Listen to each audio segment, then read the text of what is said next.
میں وہ گاؤں بھی گیا ہوں, حضرت کے گھر بھی گیا ہوں. بہت ہی ایک پسماندہ علاقہ ہے سرگودا کے مضافات میں.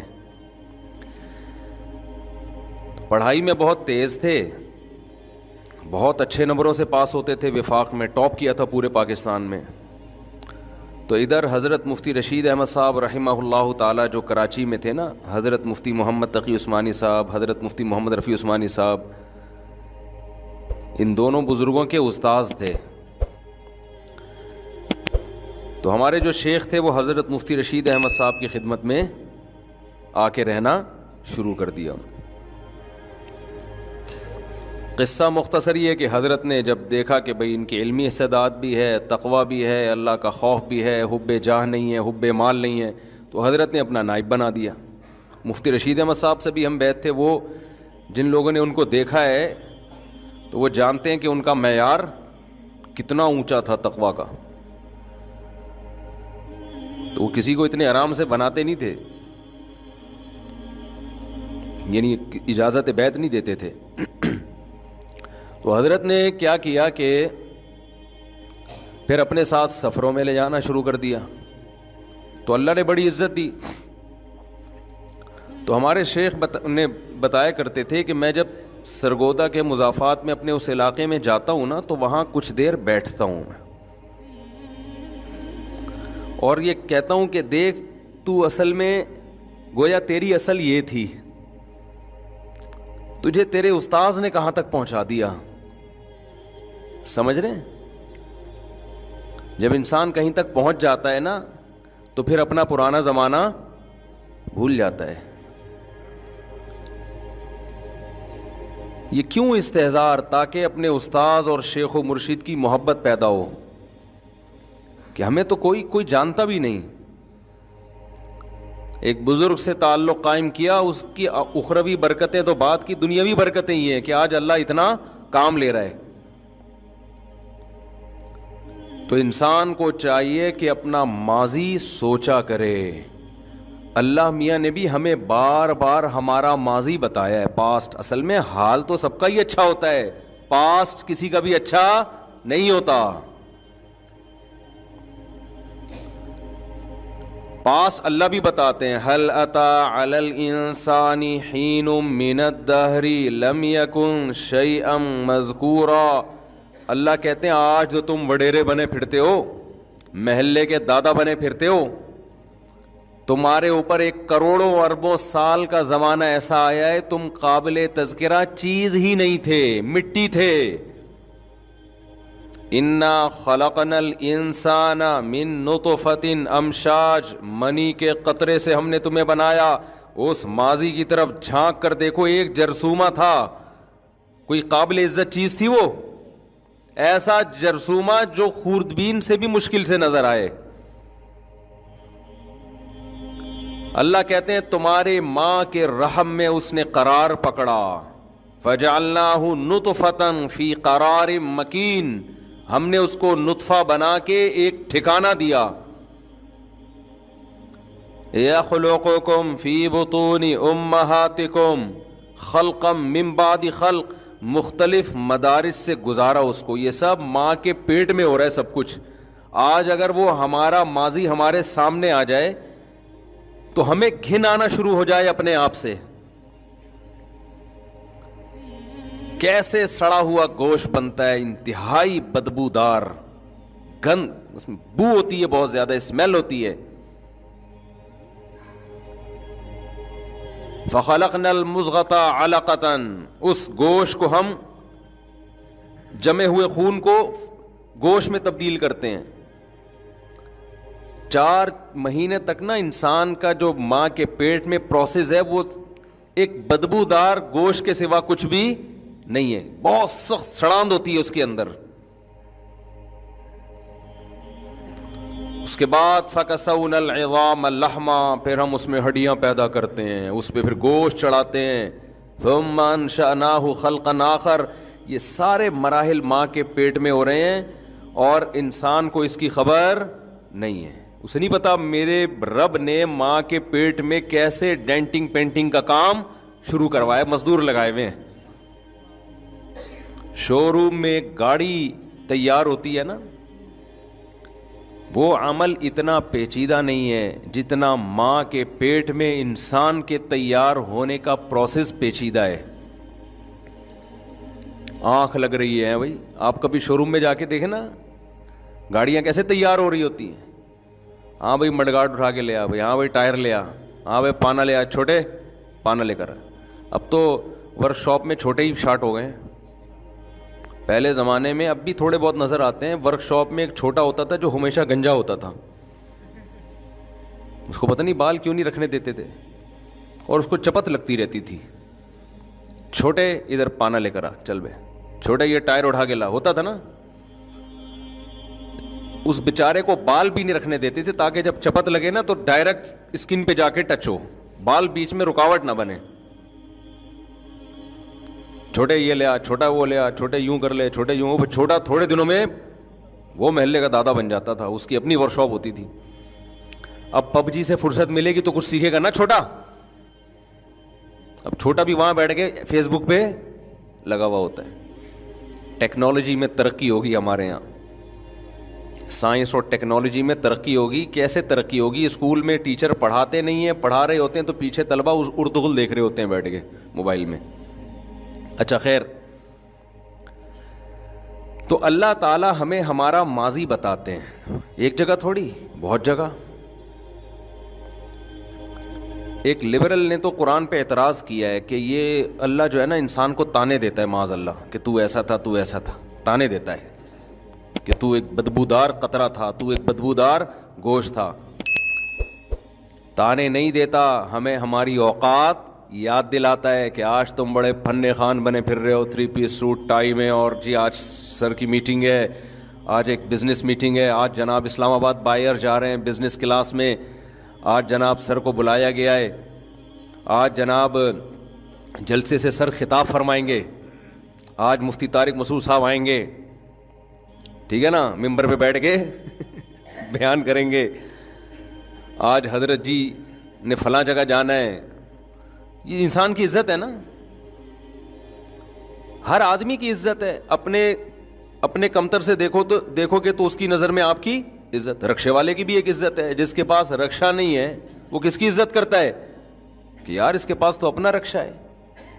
جس کے پاس اپنا رکشا نہیں ہے، کوئی رکشا ہی نہیں ہے، تو وہ اس کی عزت کرتا ہے جس نے قسطوں پہ رکشا لیا ہوا ہے کہ یار ہم تو قسطوں پہ بھی نہیں لے سکتے.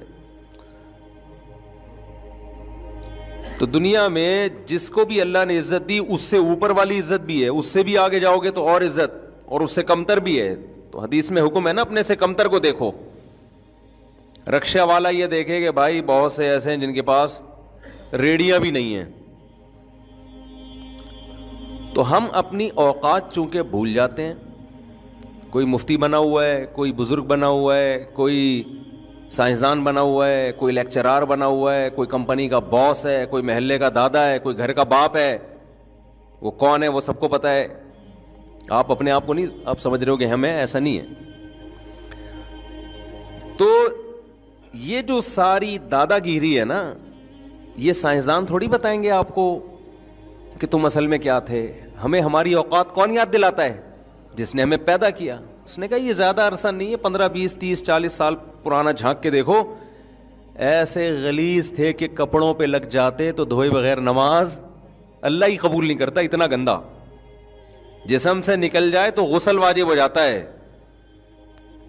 اور پھر حیض کا خون، کتنا گندا خون. جیسے ہی عورت کو پریگننسی ہوتی ہے حیض کا خون آنا بند. تو کہاں جا رہا ہے وہ؟ نہیں آئی بات سمجھ میں؟ وہ وڈیرے صاحب چودھری صاحب کی کنسٹرکشن کا کام ہو رہا ہے اس غلیظ خون سے. ایک تو خون گندا اور اوپر سے گندے راستے سے نکلنے والا خون اور گندا. اس سے جناب وسیم بھائی کا اسٹرکچر بن رہا ہے، معذرت کے ساتھ غفار بھائی، اور نام بتا دو کوئی نئے نئے. وسیم غفار بہت ہو گئے. اختر صاحب، وڈیرے صاحب، چودھری صاحب، نام کے بجائے وڈیرے چودھری، یہ سب ٹھیک ہے نا. سیاستدان، موٹیویشنل اسپیکر، مفتی، عالم، بزرگ. اس غلیظ اور پلید اور گندا خون آپ کہیں گے مفتی صاحب کیا قصے لے کے بیٹھ گئے؟ میں تھوڑی بیٹھا ہوں, اللہ میاں بتا رہا ہے بھائی, میں تو پارسل کر رہا ہوں. یہ تو اللہ میاں ہمیں ہماری اوقات بتا رہے ہیں, ہمارے پاس صرف پارسل کا انتظام ہے بھائی, ہمارا اپنا کچھ بھی نہیں. جو برگر والے کہتے ہیں نا پارسل کا خاص انتظام ہے, وہ برگر بنا بھی رہے ہیں اور پارسل کر بھی رہے ہیں. گول گپے والوں نے لکھا ہوتا ہے پارسل کا خاص انتظام ہے, تو گول گپے بنا بھی رہے ہیں اور پارسل بھی. ہم صرف پارسل کر رہے ہیں, بنا ہم نہیں رہے ہیں. یہ تو بنا بنایا قرآن جو ہے نا وہ ہم پارسل کر رہے ہیں. تو ادھر پریگننسی ہوئی, اور یہ جو کل بڑا ہو کے وہ جناب علاقے کا ناظم بنے گا, چودھری بنے گا, وڈیرا بنے گا, بزنس مین بنے گا, موٹیویشنل اسپیکر بنے گا, مفتی بنے گا, عالم بنے گا, لوگوں کو موٹیویٹ کرے گا, یہ جناب بن کس چیز سے رہا ہے؟ وہ غلیظ اور گندا خون. اللہ میاں اس کو جیسے ہی عورت کو پریگننسی ہوئی اللہ اس خون کو روک دیتے ہیں, انسان کو اس کی اوقات یاد دلانے کے لیے کہ 2 ٹکے کا ہے نہیں. باتیں دیکھو اس کی. اس لیے اللہ کو تکبر بالکل بھی پسند نہیں ہے. تکبر اللہ کو پسند نہیں ہے. اس لیے قرآن بار بار کیا کہتے ہیں؟ فَلَا تُزَكُّوا أَنفُسَكُمْ, اپنا تزکیہ مت کیا کرو, یعنی اپنے آپ کو نیک ہونے کا دعویٰ مت کیا کرو کہ میں یوں میں یوں میں یوں. یہ اللہ کو پسند نہیں ہے بھائی. کوئی خوبی ہے تو اللہ کی طرف نسبت کرو بھائی, اس کی دین ہے, ہم تو بھکاری ہیں, اس نے دے دی, جب چاہے وہ چھین لے. اتنی بڑی نعمت ہے نا. ہمارے نبی صلی اللہ علیہ وسلم کو یہ بتایا گیا وَلَئِن شِئْنَا لَنَذْهَبَنَّ بِالَّذِي أَوْحَيْنَا إِلَيْكَ, اے نبی ہم جو آپ کو علوم دے رہے ہیں, اگر ہم چاہیں یہ سارے علوم آپ سے چھین لیں اور آپ پھر ہمارے خلاف کسی کو اپنا مددگار نہیں پائیں گے کہ ہم سے کچھ علم لے لیں, بالکل سب کچھ چھین لیں ہم اگر چاہیں تو. حضرت حکیم الامہ مولانا اشرف علی تھانوی رحمہ اللہ نے اس آیت کی تفسیر میں لکھا ہے کہ پیغمبر پہ کیا گزری ہوگی جب اللہ نے یہ انداز اختیار کیا ہوگا. ہے بھائی, دیکھو آپ نے کسی غریب آدمی کو بحریہ ٹاؤن میں 25 پلاٹ دے دیے, پہلے تو اس کو یقین نہیں آئے گا, کیا خیال ہے؟ پھر وہ تھوڑے دنوں جب اس کو یقین آئے گا, اب آپ اس کو دھمکی دے رہے ہیں اگر میں چاہوں تو یہ ساری دولت اس سے لے لوں, تو وہ کیا اس کے دل پہ آرے چلیں گے نا, ابے بھائی یہ کیا ہو گیا. بہت بڑا احسان جب کسی پہ کیا جاتا ہے تو واپسی کی دھمکی سے سامنے والے پر بہت خطرناک اثر پڑتا ہے. تو انبیاء کے دل میں جو سب سے بڑی دولت ہے ان کی نظر میں وہ تو علم ہے, وہ پیسوں کے عاشق تھوڑی ہوتے ہیں. تو اللہ تعالیٰ اپنے حبیب صلی اللہ علیہ وسلم کو سورہ بنی اسرائیل میں کیا کہہ رہے ہیں؟ لوگ مجھے کہتے ہیں آپ آیتوں کے ریفرنس نہیں دیتے, ہم پوری آیت پڑھ کے سنا دیتے ہیں, اور کیا چاہیے تمہیں؟ ریفرنس دینے سے زیادہ مشکل ہوتا ہے پوری حدیث عربی میں یا آیت پڑھ کے سنا دینا.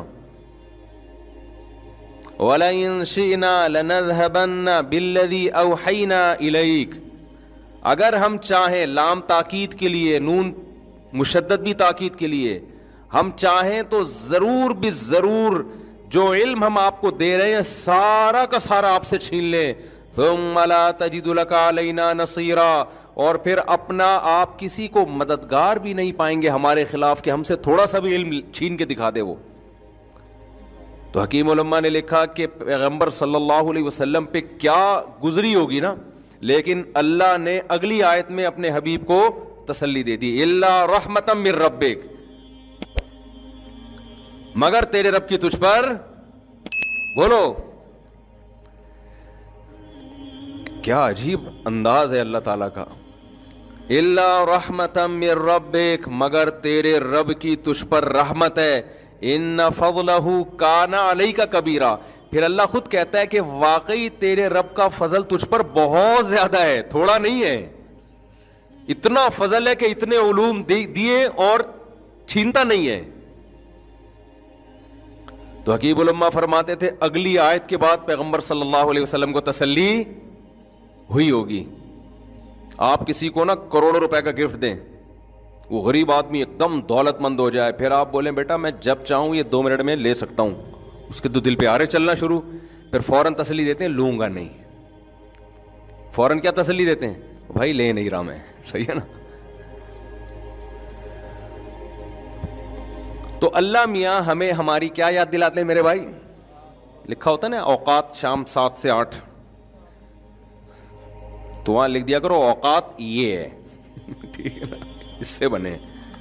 تکبر اللہ کو بالکل پسند نہیں ہے. تکبر کا یہ مطلب نہیں ہے کہ آپ نعمت کے وجود کا انکار کر دیں, کہ ہم جیسے بعض لوگوں پہ خام خواہ کی نا تکلف والی تواضع, جناب اللہ نے آپ کو اتنا نوازا ہے, نہیں میں تو خاکسار, میں تو گدھا. آج کل اسٹائل اور تکلفات بہت ہیں. تکبر یہ نہیں ہے کہ آپ پھٹ پٹی سی بائکوں پہ گھومنا شروع کر دیں, لینڈ کروزر چھوڑ دیں.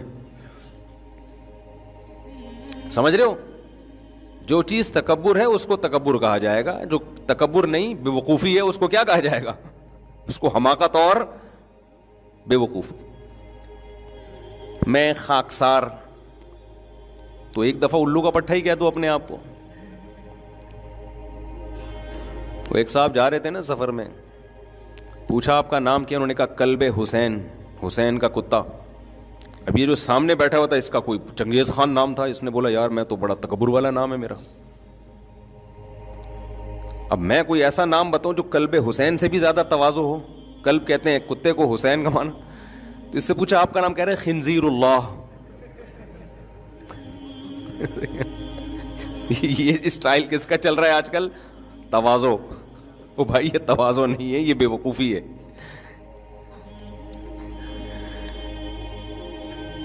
تو تکبر یہ ہے, حدیث میں آتا ہے بطر الحق. اپنے آپ کو انسان اتنا فنٹر سمجھنا شروع کر دے کہ آپ کو ایک بات بتائی جا رہی ہے کہ یہ غلط ہے, لیکن آپ اپنی انسلٹ محسوس کر رہے ہیں اس غلط کو غلط ماننے میں. آپ کو کہا جا رہا ہے کہ محترم آپ نے یہ غلط کیا ہے, آپ کو بے عزتی محسوس ہوتی ہے. میں کیسے غلط ہو سکتا ہوں بھائی؟ کیوں نہیں ہو سکتے؟ تم کیا مریخ سے آئے ہو؟